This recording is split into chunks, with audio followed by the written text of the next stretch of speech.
السلام عليكم ورحمة الله وبركاته. صباح الخير، تحياتي لكم جميعا. اليوم سوف أتحدث عن نادي عريق في المنطقة العربية والخليجية والدولية والآسيوية، ونادي عريق في المملكة العربية السعودية. حقق الكثير من البطولات الآسيوية والعربية والخليجية والألقاب المحلية، وإنجازه في كأس العالم للأندية عام 2022 وتاريخ تأسيسه وأفضل نجومه وهدافه التاريخي وتسميته وألوانه وإلى ما ذلك. بسم الله، فلنبدأ. نادي الهلال السعودي. تاريخ التأسيس 16 من أكتوبر عام 1957. الألوان الأزرق والأبيض. المؤسس عبد الرحمن بن سعيد. الملعب المملكة أرينا. السعة 30,000 متفرج. اللقب الزعيم أو النادي القرن الآسيوي، ولديه 7 ألقاب كنادي، ولكن نحن نتكلم عن أهم لقبين باسم النادي شهرته. وأولى بطولاته عبر تاريخه كأس الملك عام 1961. ويعتبر عبد الرحمن بن سعيد هو مؤسس نادي الهلال، وتم تأسيسه بالاسم الأولي هو النادي الأولمبي، إلا أن الملك الراحل الملك سعود بن عبد العزيز آل سعود رحمه الله أمر بتغيير المسمى النادي من اسم النادي الأولمبي إلى النادي الهلال واسمه الحالي. إجمالي البطولات حقق 70 بطولة، ويحتل المركز 79 عالميا في قائمة أفضل 100 نادي كرة القدم في القرن العشرين من حيث تحقيق البطولات المحلية والقارية من قبل الاتحاد الدولي لتاريخ وإحصاءات كرة القدم. أكثر لاعبين مشاركة في النادي: سالم الدوسري برصيد 452 هدف. الهداف التاريخي سامي الجابر برصيد 214 هدف. وقد حصل على جائزة أفضل فريق كرة القدم في قارة آسيا من قبل الاتحاد الآسيوي مرتين، موسم 2000 ميلادي وموسم 2001 للميلاد، وهو أول نادي يحصل على بطولة الدوري السعودي ممتاز. كما حصل على جائزة أفضل نادي في العام للمسؤولية الاجتماعية، وذلك خلال منتدى الإبداع والابتكار الاجتماعي المقام في جنيف في سويسرا خلال الفترة من 23 من أكتوبر حتى 25 أكتوبر لعام 2015 ميلادي. وفي عام 2023 ميلادي جاء الهلال السعودي في قائمة أعلى 20 ناديا من حيث التكلفة المادية، ليحتل المركز الخامس عشر وفقا بما نشرته صحيفة ماركا الإسبانية. وكان الهلال السعودي يلعب مباريات رسمية على ملعب الأمير فيصل بن فهد رحمه الله، وملعب الملك فهد الدولي رحمه الله الملك فهد بن عبد العزيز آل سعود. بينه وبين نادي النصر تنافس كروي شديد، حيث يخوض فريقان مباريات تعرف في الرياض. وتاريخ التأسيس قلنا عنه يعني أول بطولات 1950. ونتكلم الآن عن مشاركاته في بطولة كأس العالم للأندية وأفضل إنجازاته. شارك 5 مرات، لا 6 مرات عفوا، في بطولة كأس العالم للأندية، وحقق أفضل إنجاز وهو نهائي عندما وصل للمباراة النهائية بطولة عام 2022 عندما في مجمع الرياضي في ملعب الأمير مولاي في مدينة الرباط المغربية في العاصمة المغربية الرباط، عندما جمع مباراة النهائي بين الريال مدريد الملكي ونادي الزعيم السعودي الهلال، يعني نادي القرن العالمي ريال مدريد ونادي القرن الآسيوي الهلال السعودي. وانتهت المباراة بنتيجة 5 أهداف لريال مدريد مقابل 3 أهداف للهلال.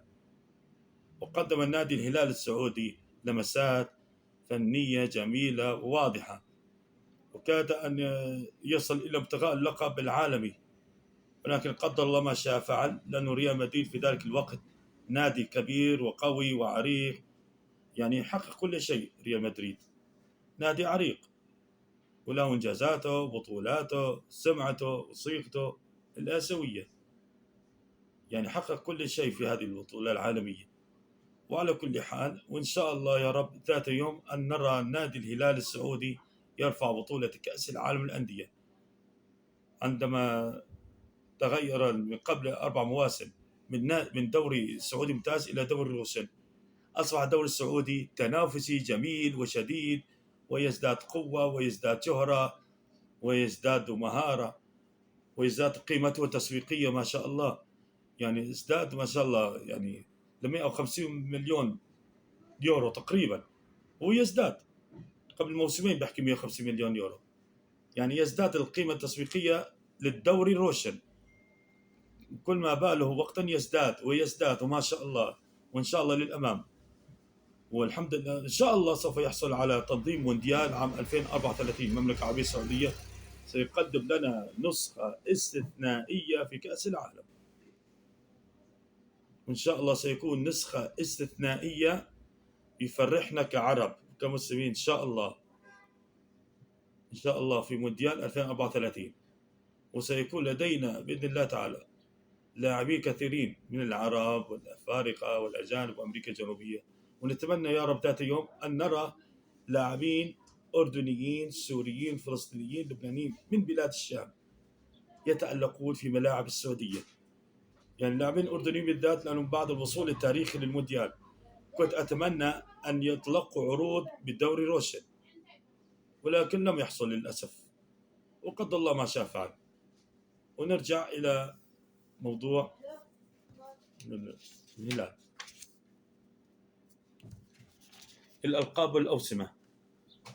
البطولات المحلية: الدوري السعودي للمحترفين 21 بطولة، كأس الخادمين الحرمين الشريفين 9 مرات، كأس ولي العهد 13 مرة، كأس الاتحاد السعودي 6 مرات، كأس السوبر السعودي 5 مرات، كأس المؤسس مرة واحدة، دوري المنطقة الوسطى 8 مرات. هذه على الصعيد المحلي. على الصعيد الدولي: دوري أبطال آسيا النخبة 4 مرات، كأس أبطال الكؤوس الآسيوية مرتين، كأس السوبر الآسيوي مرتين، كأس العرب للأندية الأبطال مرتين، بطولة العربية للأندية الفائزة بالكؤوس مرة واحدة، كأس السوبر العربي مرة واحدة، دوري أبطال الخليج مرتين، كأس السوبر المصري السعودي مرة واحدة. يعني ما شاء الله يقارب 70 بطولة عربية محلية وقارية، 70 بطولة وخليجية. ننتقل إلى أبرز اللاعبين المحليين والتاريخيين المحليين من المحليين والعرب والأجانب. ننتقل للاعبين المحليين: محمد دعية الحارس مرمى الشهير، يوسف نيان، سامي الجابر، محمد شلهوب، خالد تيماوي، نواف الطمياط، ياسر القحطاني، صالح النعيمة، فهد صبيح، سالم الدوسري، علي البليهي، عبد الله المعيوف، ياسر الشهراني، محمد العويس، وبالإضافة إلى كثير من النجوم لعبوا، لكن هؤلاء أبرزهم، وخاصة الحارس المرمى الكبير محمد دعية الذي لعب 181 مباراة دولية مع المنتخب السعودي. ما شاء الله تبارك الله، حقق لنا الكثير، وهو يلقب بعميد اللاعبين الدوليين من حراسة المرمى. الحارس المرمى السعودي الكبير محمد دعية، وشارك في بطولة كأس العالم 3 مرات: 1998 2002 و2006. وننتقل إلى اللاعبين العرب والأجانب. أشهر اللاعبين في حراسة المرمى: علي الحبسي من سلطنة عمان، ياسين بونو، روبرتو روفينيو، نجيب الإمام من تونس، ماركو سافيتش، ألكسندر ميتروفيتش، خليدو كيلوبالي، روبن نيفيز، جو كانسيلو، مالكوم، ألبرتو بويوتا، جاسم وهيدي من الكويت، ماتياس بيرتيوس، ويلهامسون السويدي، كريستيان ويلهامسون السويدي، جورجيوس ساماراس من اليونان، أفتابي كوميس النجم الفرنسي الكبير والذي أحرز اللقب دوري أبطال آسيا من النخبة قبل 7 أعوام أمام النادي أوراوا ريتز الياباني، وبشار عبد الله النجم المنتخب الكويتي الكبير والمعروف، وعموري عمر عبد الرحمن لاعب الإمارات الكبير، والنجم الليبي الذي أذاع صيته في فترات قبل 20 عاما طارق التايب، للأسف ولو كان لديهم منتخب قوي في ليبيا لشاهدناه كأس العالم ويقدم مستويات أفضل. أحيانا الظروف لا تسمح، يعني مع أنه ليبيا ما شاء الله عندهم إمكانات مادية متميزة، ولكن لا يوجد استثمار في الرياضة، ربما لسبب قلة السكان. ميلوس ديجيجنك وجانك يونغ سو، كواك تاي هي، سيرجيو ريكاردو، أشرف قاسم من مصر، وكل جنوبية وكلهم بيتكلم، وكان دي تراوري من كوت ديفوار ساحل العاج، سامسون سياسيا كاميرون، ريكاردو بيريز، سعيد شيبة المغربي، وصلاح الدين البصير أفضل هداف المنتخب المغربي في مونديال 1998. هداف بالفطرة. من لا يتذكر جيل التسعينات، يعني الذي مونديال وليد الثمانينات والسبعينات، من يتذكر صلاح الدين البصير أكيد سيعرفه. اللاعب المغربي الذي تألق في مونديال 1998 خاصة بمباراة اسكتلندا عندما حقق ثنائية الشهيرة، وخرجوا للأسف بسبب التآمر مباراة بين البرازيل والنرويج. يعني كان البرازيل تسجل نتيجة كبيرة، لكن ربما تعمدت باتخاذ ليسمح للنرويج أن يفوزوا عليهم ويقصوا المنتخب المغربي في مونديال 1998. هذا ما أتحدث عنه عن نادي الهلال. يعني أنا كتبت ملخص من ويكيديا، أنا بستخدم حاليا الحمد لله من ويكيديا، ولا بستخدم أي منصة لاعب الآخرين. أنا الحمد لله كل معلوماتي من ويكيديا، بكتب وبنقل. وإن شاء الله بعد يومين أو ثلاث، يعني ربما غدا، أكتب عن نادي الهلال في اللغة الإنجليزية، يعني كي نرسل، يعني حتى نحاول أن نزيد عدد المشتركين في قناتي على اليوتيوب، لأنه حتى الآن أقل من 100 مشترك، فنحتاج إن شاء الله دعمكم يا شباب إلى 1000 مشترك. الله يرضى عليكم، أريد 1000 مشترك. حتى على الانستغرام عدد قليل لا يتجاوز 300. يعني إذا أرادوا أن يسمحوا لي كإدارة انستغرام أو إدارة يوتيوب أن أستفيد، يجب أن يكون لدي 1000 مشترك من هنا. وإن شاء الله قريبا راح أطبع كروت، أوزع للناس والمشاهدين، يعني في الأردن هون أول شيء. وإن شاء الله يعني نوزع الكروت عن موقع على قناتي على اليوتيوب وانستغرام وفيسبوك وسناب شات احتياط، حننزل سناب شات. تيك توك للأسف ما عندي تيك توك، يعلق الموقع، لكن إن شاء الله إذا عرفت أحسنه ممكن أنزل تيك توك للأمام. وهذا ما نتحدث عنه، وراح أوزع يعني على الجماهير الأردنية، راح أوزع لهم هم كروتي، يعني والسواح الأجانب الرياضيين إذا لقينا مجموعة منهم إن شاء الله، يعني في حالة أربد أو ننزل على الجنوب هيك زيارة للفترة، إن شاء الله راح أوزع كمان كارت حتى يتعرفوا علي. وإن شاء الله راح أنزل باللغة العربية والإنجليزية، وممكن أنزل هولندية، ممكن أنزل إسبانية قليلا، يعني أكتب ونقل، لأن ما صعب إتقان هذه اللغات.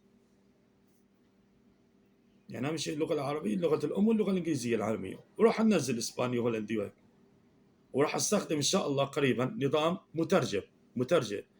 يعني أنا أتكلم لغة عربية ويكتب لغة إنجليزية، لغة الصينية، من يريد في العالم، فالجميع مرحب إن شاء الله. هاي الخدمة راح أنزلها، وبإذن الله تعالى نطلب منكم فقط الدعم لي. والسلام عليكم ورحمة الله وبركاته.